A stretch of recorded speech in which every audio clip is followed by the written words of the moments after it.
प्रणाम है, नमस्कार है प्यारे बच्चों। अभी मैं अपने एक प्यारे से छात्र के साथ हूँ और आपके साथ डिस्कस करने वाला हूँ मैं आरआरसी ग्रुप डी एग्जाम 2022 30/8/2022 का थर्ड शिफ्ट का क्वेश्चन ये लिख के लाया है।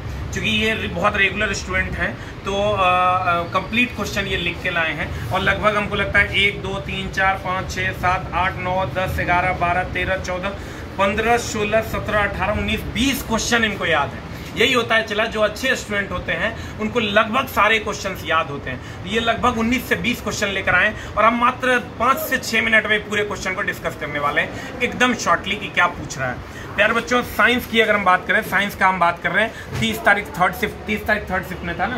तो ये क्वेश्चन आप एग्जाम से आने के बाद लिखे हैं?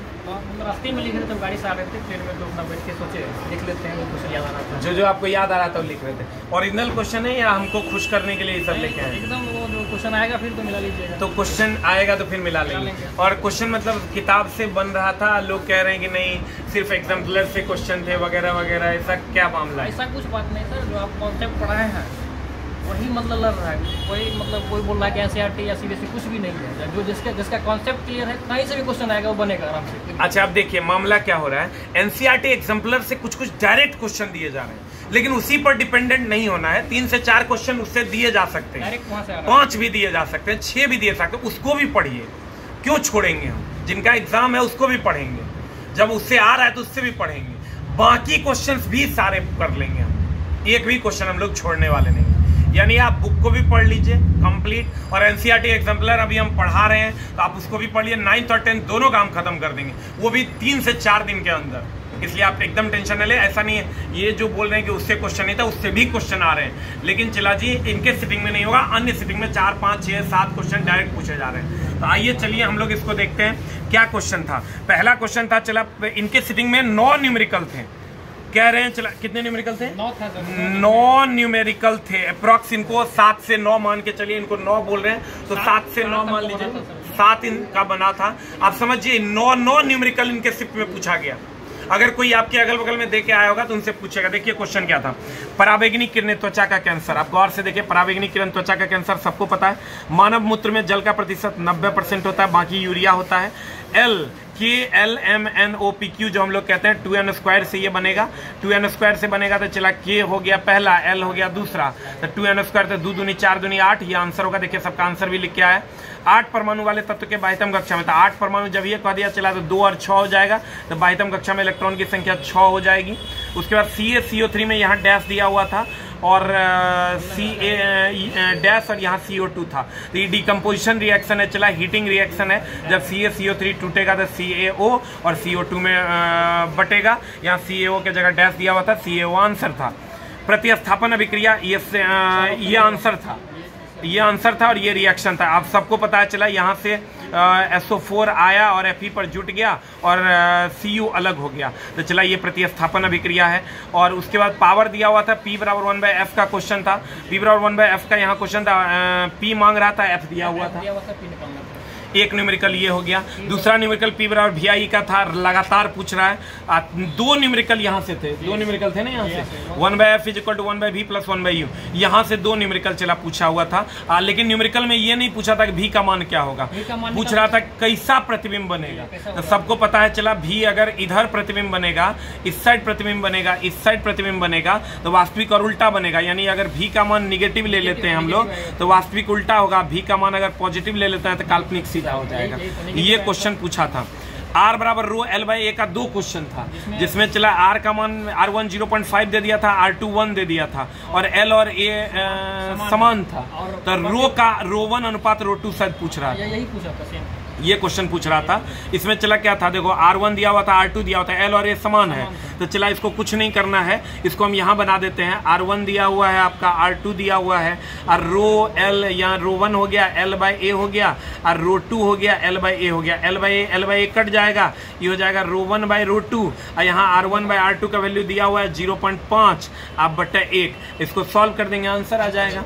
You will get the answer. R बराबर रो L/A का एक और क्वेश्चन था। न्यूलैंड का नियम संगीत के स्वर के बारे में बताता है, ये भी क्वेश्चन था, ये ऑप्शन था मतलब। जबकि देखिए ये अब हम आपको बता देंगे कौन कौन सा क्वेश्चन चला एग्जाम्पलर में है और कौन कौन सा नहीं है। सर्वदाता समूह O एकदम सबको पता है। अवतल दर्पण में वस्तु F और 2F पर रखा जाएगा तो प्रतिबिंब कैसा बनेगा, सबको पता है। यहाँ चला क्या किया है 2F, यहाँ सेंटर ऑफ कर्वेचर के जगह 2F लिख दिया था, यही था ना, ऑप्शन भी दिया हुआ है। सेंटर ऑफ कर्वेचर की जगह 2F लिखा हुआ था, तो 2F पर होगा तो 2F पर बनेगा, सबको पता है। उसके बाद प्लास्टर ऑफ पेरिस का उपयोग नहीं किया जाता, खाना बनाने में प्लास्टर ऑफ पेरिस का उपयोग किया जाएगा। ये तो सोचने वाला बात है, खाना बनाने में हम लोग प्लास्टर ऑफ पेरिस का प्रयोग करेंगे। चला प्लास्टर ऑफ पेरिस का उपयोग जिप्सम होता है, खिलौना बनाने में करते हैं। प्लास्टर ऑफ पेरिस चला वो हाथ पैर हड्डी वगैरह टूट जाता है उसमें किया जाता है। फिर इधर आ जाओ, पीएच में यही सब ऑप्शन था। पीएच में पी का अर्थ होता है, कितना बार बताएं, पोटेंज होता है। आप पीएच स्केल पर 0 से 16 तक का मान मापा जाता है। कथन और निष्कर्ष करके होगा कि 0 से 7 तक अम्लीय होगा कि क्षारीय, 7 के बाद क्या होगा, इस टाइप का कोई क्वेश्चन था। उसके बाद चला R1 R2 का मान दिया हुआ था, वोल्टेज का अनुपात और धारा समान था।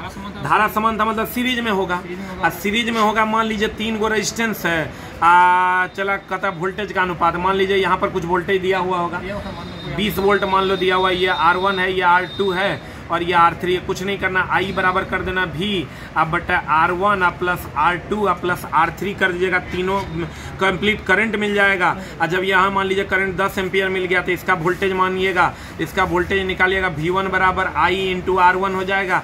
I का मान यहाँ से 10 कर देंगे, R1 जो दिया हुआ रहेगा वो निकाल देंगे, यानी जिसका वोल्टेज निकालना है उसका करंट इंटू उसका रेजिस्टेंस, इसका वोल्टेज निकालना है इसका करंट इंटू उसका रेजिस्टेंस, इसका वोल्टेज निकालना है इसका करंट इंटू इसका रेजिस्टेंस। अब चला इधर आ जाइए, फिर P बराबर 1 बाय आपका सवाल एक पूछ दिया था, थायरॉक्सिन आयोडीन से रिलेटेड है, ये क्वेश्चन पूछा हुआ था। बायोलॉजी का एक पिक्चर वाला सवाल था और ये 2 न्यूमेरिकल था जो इससे नहीं बना, यानी इससे 2 न्यूमेरिकल नहीं बना, 7 न्यूमेरिकल इसने बनाया। टोटल न्यूमेरिकल की संख्या इसके सिटिंग में 9 थी। तो ये जो कोई कह रहा है कि न्यूमेरिकल नहीं पूछा तो इसके सिटिंग में 25 में 9 न्यूमेरिकल था। और चला आप देख लीजिए, आप कोई भी किताब इसको अगर उठाइएगा, चला आप मेरा किताब उठाइएगा तो उसमें पराबैंगनी किरण त्वचा का कैंसर मिल जाएगा। उसके बाद एल में कितना होता है, ई मिल जाएगा, 2-6 मिल जाएगा। कैल्शियम कार्बोनेट का हीटिंग रिएक्शन मिल जाएगा, P बराबर 1 बाय एफ मिल जाएगा, P बराबर VI मिल जाएगा, 1 by V plus 1 by U और 1 by F, row L by A मिल जाएगा। न्यूलैंड का संगीत मिल जाएगा, संगीत सर्वदाता मिल जाएगा। अवतल में 2F पर बनेगा, 2F पर मिल जाएगा। प्लास्टर ऑफ पेरिस का उपयोग नहीं किया था, इस सबको पता है, खाना बनाने में नहीं करेंगे। ये पोटेंज ऑफ हाइड्रोजन ये भी मिल जाएगा। इसका स्टेटमेंट और कंक्लूजन ही तो आपको कॉमन सेंस से बनाना होगा, ये क्वेश्चन आपको सॉल्व करना होगा। P बराबर 1 बाय एफ ये मिल जाएगा, ये मिल जाएगा। 2 से 3 क्वेश्चन चला अलग होंगे, बाकी मतलब अलग मतलब कॉन्सेप्चुअल होंगे, बाकी तो डायरेक्ट क्वेश्चन ही मिल जाएगा। और एग्जाम्पलर से अगर आप देखिएगा चला तो एग्जाम्पलर से एक ये क्वेश्चन यहाँ से एकदम डायरेक्ट आ रहा है। ये क्वेश्चन 8 परमाणु संख्या, ये तो सब में है। चला P बराबर 1 बाय एफ सब में है, उसमें भी है। P बराबर VI उसमें भी है, सब में ये भी आ रहा है। ये क्वेश्चन भी आ रहा है 1 by V plus 1 by U बराबर 1 बाय एफ, ये क्वेश्चन भी आ रहा है। देखिए 1 2 3 4, उसके बाद ये नहीं है उसमें एग्जाम्पलर में। उसके बाद ये तो सब में है, चला तो ये भी आप मान सकते हैं। उसके बाद बाकी तो नहीं है। चला 1 2 3 4 4-5 क्वेश्चन डायरेक्ट है और सबको पता है। चला P बराबर 1 बाय एफ वगैरह वगैरह। तो ये हम ये वीडियो इसलिए बनाए हैं, चला ये पूरा क्वेश्चन ये लेके आया और ये बहुत पुराना छात्र है हमारा, लगभग 20 क्वेश्चन लिख के आया। अब आप कोई एनालिसिस करवाया होगा तो भी आप देख लीजिएगा, यही क्वेश्चन होगा।